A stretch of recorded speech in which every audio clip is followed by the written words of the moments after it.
Hello, everybody, and welcome to Taking Control, the ADHD podcast on rashpixel.fm. I'm Pete Wright. Right over there is Nikki Kinzer. Hello, Pete Wright. Hello, everyone. Welcome. We are talking about our negative spiral, the shame spiral. Kind of. Oh, kind of. Okay. I mean, that's sort of what we're avoiding, but we really want to talk about strengths.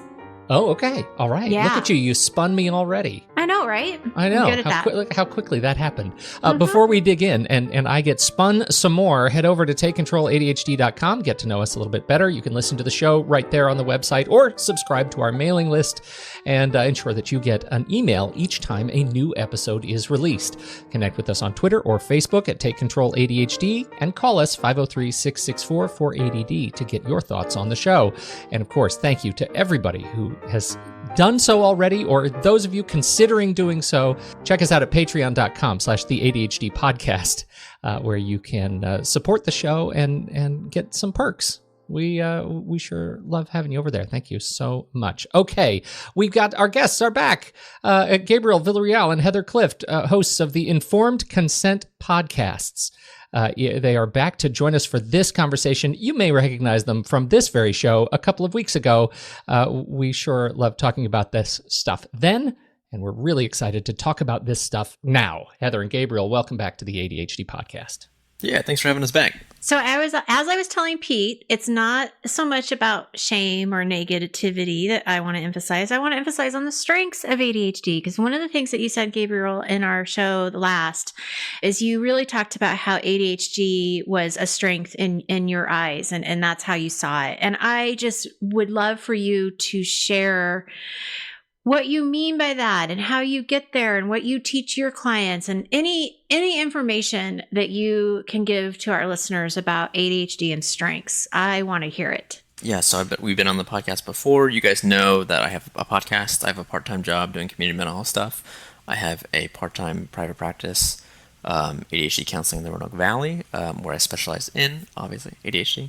And I own and coach at my gym, Lost Boys Strength and Conditioning. And I 100% believe that none of that would be possible without my ADHD. And the joke that I kind of throw out there is my workouts and my regular 9 to 5 alone would just crush a normal person. Let alone coming home and working on either one of my businesses, and also successfully having a marriage. That probably wouldn't work out either. But I'm able to juggle all these things. And that's, I couldn't do it without my ADHD. So if there was ever a question of whether or not ADHD can be a strength, feel free to just play that clip over again for that person that doesn't believe that. And that should be enough to convince them. How do you do it? Yeah, right. Well, and that's a question. Was it always that way for you, Gabriel? Did you, or what did it take to get you into that particular headspace? So no, not really. No, I didn't always juggle this many things at the same time.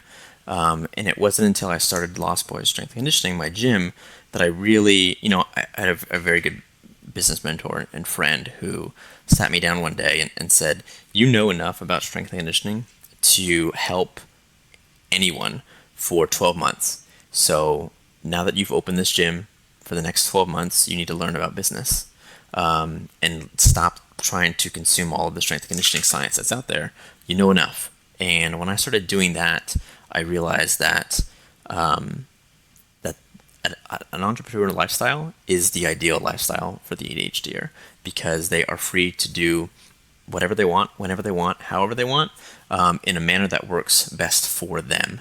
And all of the highest level entrepreneurs, they only do the things that they're good at. So they aren't gonna handle, in the beginning they will, but once they get to a higher level, they're not, as a simple example, they may not even edit their own podcast. Like you guys have podcasts, I edit our podcast.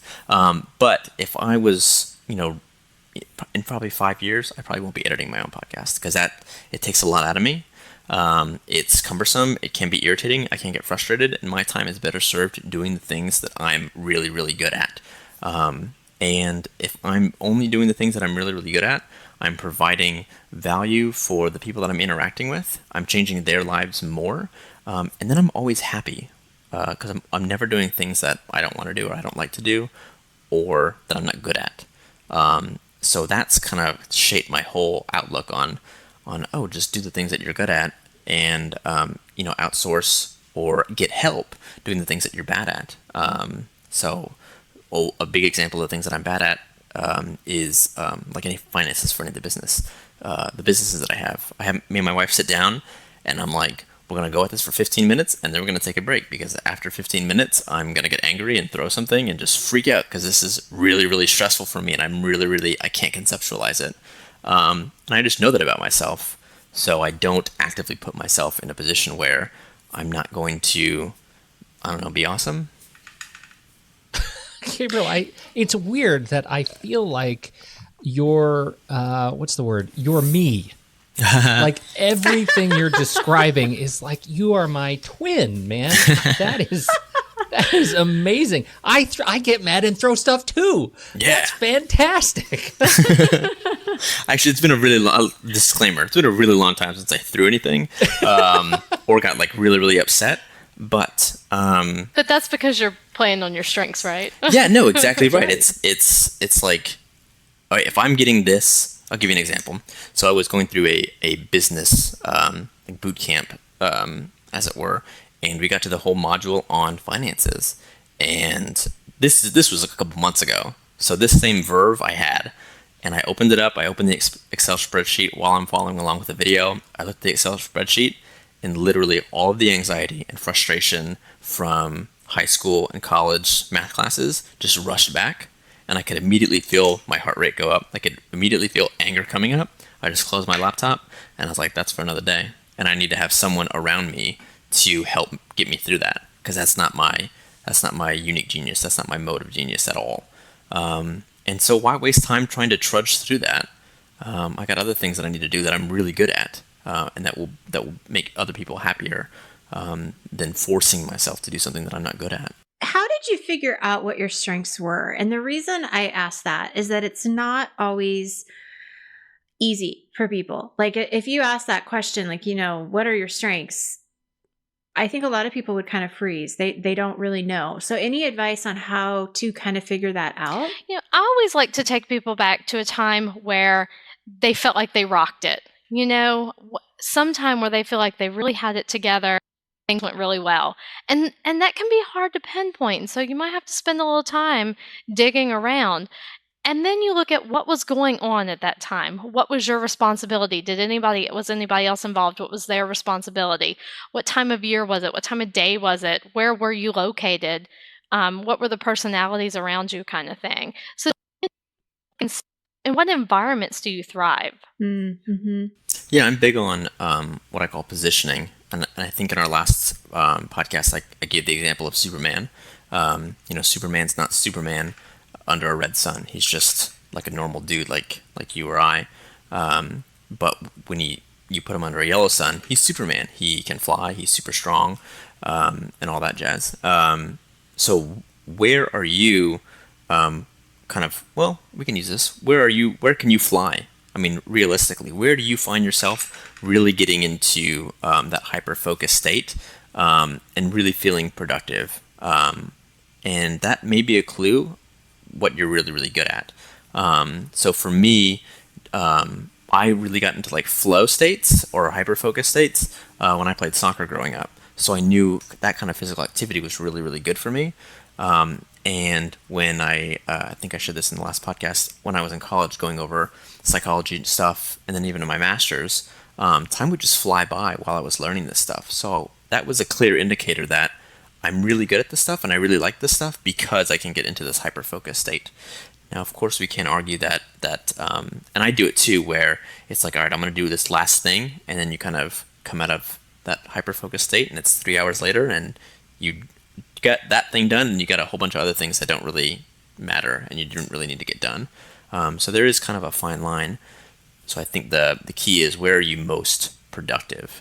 And when I was building right? yeah, absolutely. when I was building Lost Boys in my practice, my wife worked 3 12s on Friday, Saturday, and Sunday, so I knew that was my go time. I would, for a whole year almost, for those 36 plus hours, I just worked on that stuff. And it was very clear, like, I'm really good at this stuff. If I can just hone in from the time that she leaves to the time that she gets home for 12 hours, I can really make something of these businesses and things like that. And that's what I did and do.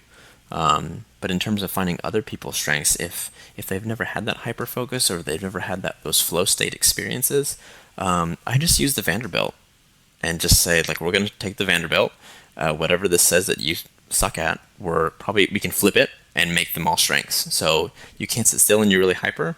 How often do you work out? How often do you exercise?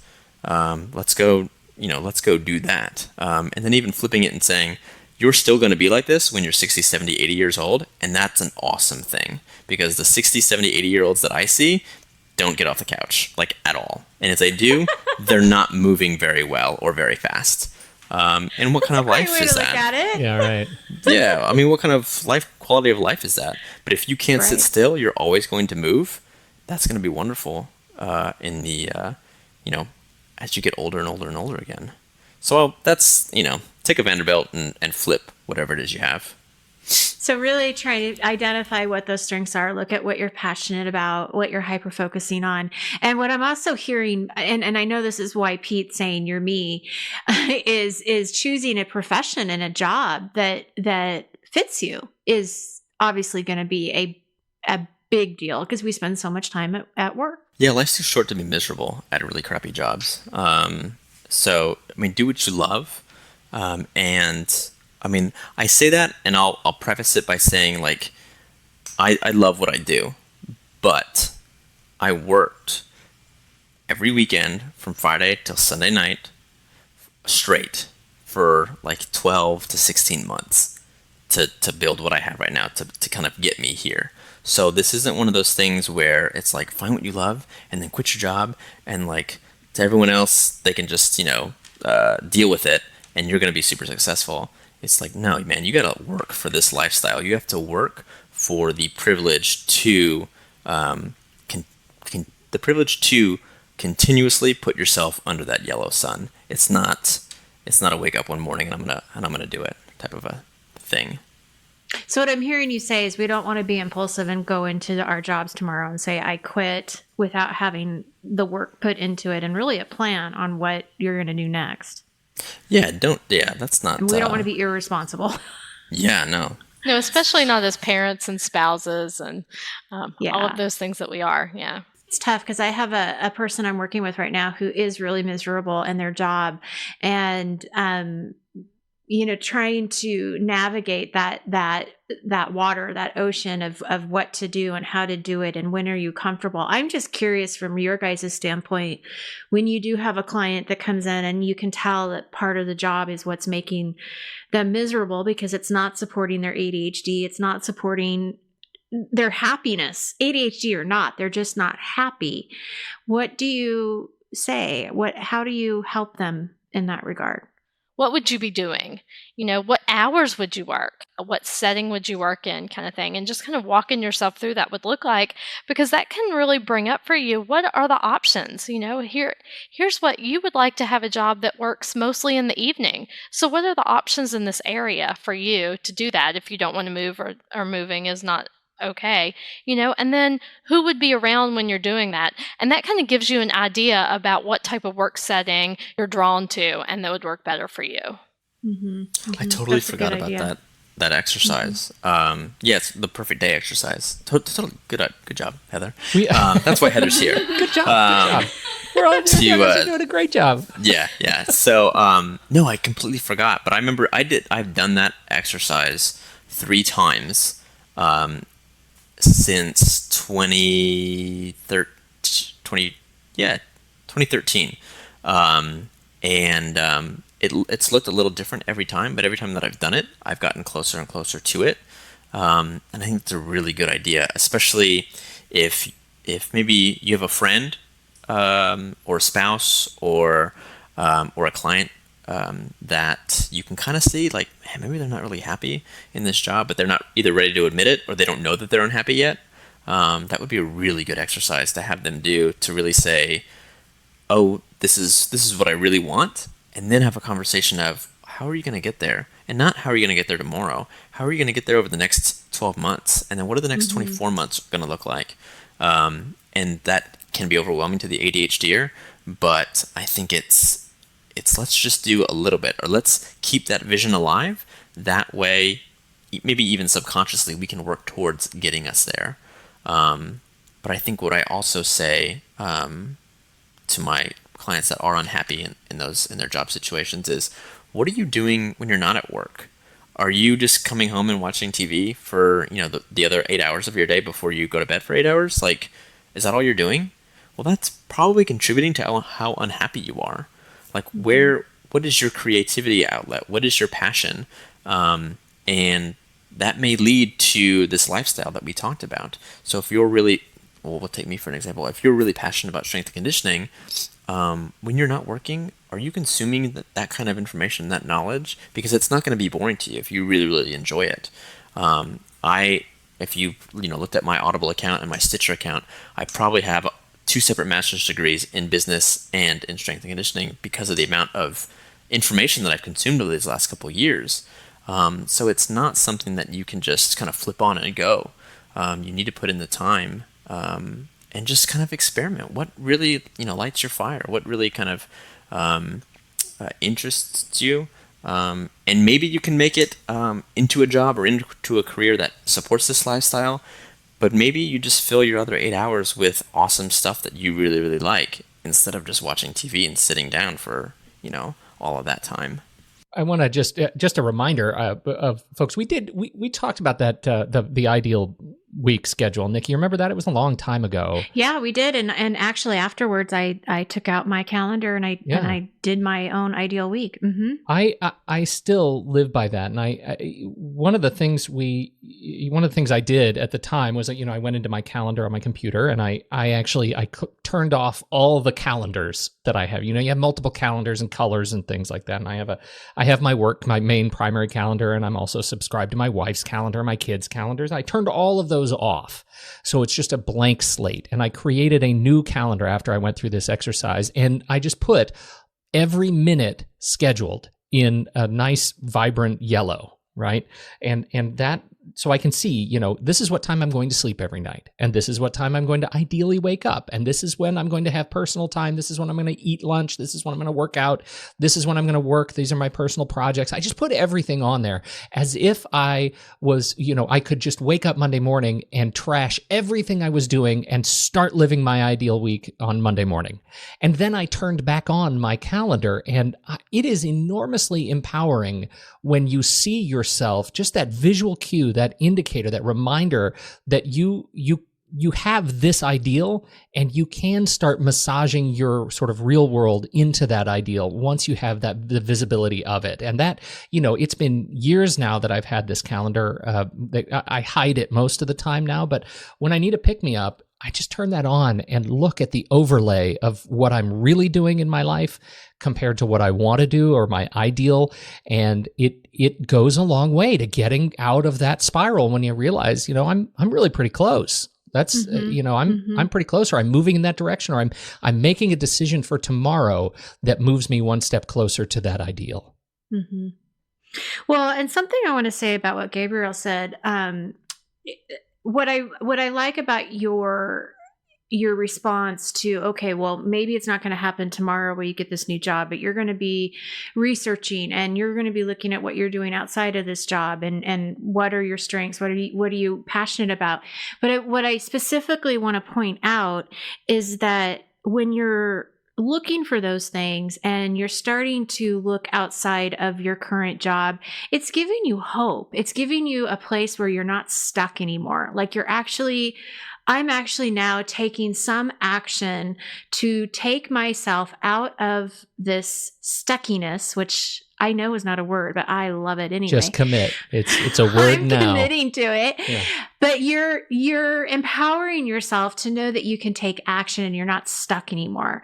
And there isn't a deadline that this has to happen this week or next month. And as you said, Gabriel, you have to work at it. I mean, this, especially if you are going to be an entrepreneur or you're starting a new business, there's no doubt. We all know this, that takes work, perseverance, some failures that you're going to have to, like, you know, if you were a dog, your tail would be going underneath.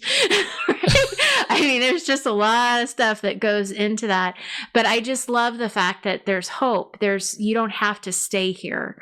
And look at your options. Look at your options and what's possible. Yeah, and I think it's helpful for your listeners to know that, like, I'm not there yet. Like, I talk about this stuff, but I still have a part-time community mental health job that's, you know, not always the greatest thing ever.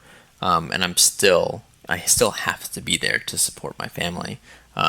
So it's a journey, you know, but if you can kind of get step by step closer to that thing, then eventually you'll gain momentum, and it's like, oh, well, I actually am almost there. Like Pete said, I'm really close to what I want, what I need. So yeah. Great. Very inspirational. Thank you, guys. This is great. I love this conversation. Well, and I'm kind of a list person, so I like to see things written out in front of me. So I always like to pick like 2 or 3 things that I'm going to do this week that either moves me forward, or they're just things that I haven't been able to do that I really want to get in there that feel good to me. And then as I do them, I mark them off so that I feel like, hey, you know, it just kind of bumps up your confidence a little bit that, yeah, I can do this. Yes. There is a Steve Jobs quote, and I'm going to completely mess it up because I don't have it in front of me. But the point of it is go to bed, you know, doing at least one thing towards your goal. So, you know, you wake up in the morning, you have goals, you do one thing, you go to bed knowing you at least did one thing. And I know I'm messing it up completely, but it has always resonated with me ever since I saw it, because I just think if you can just do one thing, no matter how small it is, that just keeps you moving forward. And whether it's a list that you have in front of you, or some kind of, you know, we've talked about vision boards before, how important those can be. Having that stuff in front of you is that reminder that it's important. And with ADHD, it's too easy to forget. It's too easy to get distracted and go into, unfortunately, that shame spiral that we started to kind of talk about that I want to avoid. But I think having those reminders around us is really important. Huge. Yeah, I'd like to add, 3 things, and let's see if I can keep them all in my head. Yeah, shame, about 5 minutes. Yeah, shame spiral. And he has no list. I have no list. Shame spiral. What I want to say about that is that's more about either fear of failure or that you have failed. And coming from an entrepreneur, you need to fail. You need to fail every day. If you fail, then that is more data for you to figure out how to be more successful later on. Let's shift this mindset and find your failures every day, and then ask yourself, how do I avoid that next time? And if you, I think I heard Tony Robbins on Instagram say, how many times would you let your baby, your infant baby, fall before you picked them up and said, nah, walking's not for you. You can't do it. Don't worry about it. That would never happen. So, apply that same, So apply that same mentality to your passions and your lifestyle design.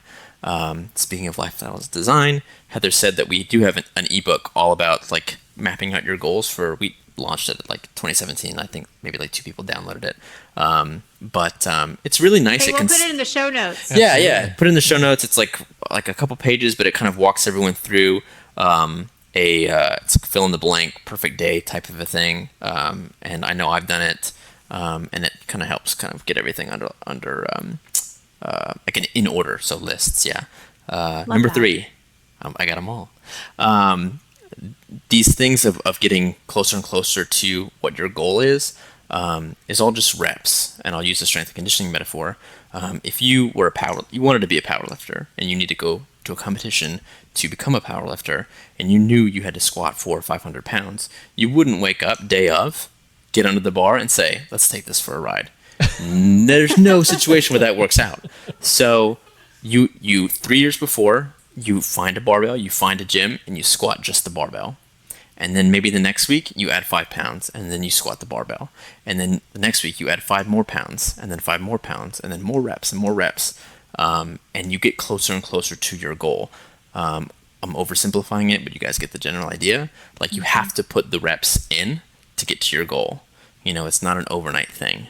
I am friends with a few world record powerlifters, and all of them conceptualized their world records as, this is going to be a 10-year journey. This is going to be a 5-year journey. This part of like this next, like 5 pounds that I have to get is going to be 3 years of my life, just trying to get these extra 5 pounds on this lift. So let that be your barometer for what your goals are and where you want to be in your life. That it's not going to be a quick fix. You are going to fail, hopefully daily, and you're going to learn from that, and you're going to get where you need to get. That's a great. Love it. Is that a good place to leave us, Nikki? I think it's a great place. Those are great words to close us out. Gabriel, thank you guys so much for joining us once again. Gabriel Villarreal and Heather Clifft are back from Informed Consent, and we hope this is their second time. We hope that there are many more to come. Thank you, guys. Thank you for having us. We appreciate it. Yeah, thank you. This has been a great fun. All the links in the show notes. Swipe over in your podcast machine, and you'll see links to all of the resources that they've mentioned, including that ebook download. We'll make that. We'll see if we can drive that to the New York Times bestseller of downloadable ebook content. Yay! That's a list they're going to start as a result of this. Thank you guys so much. On behalf of Nikki Kinzer and our fantastic guests, I'm Pete Wright. We'll catch you next time right here on Taking Control, the ADHD podcast.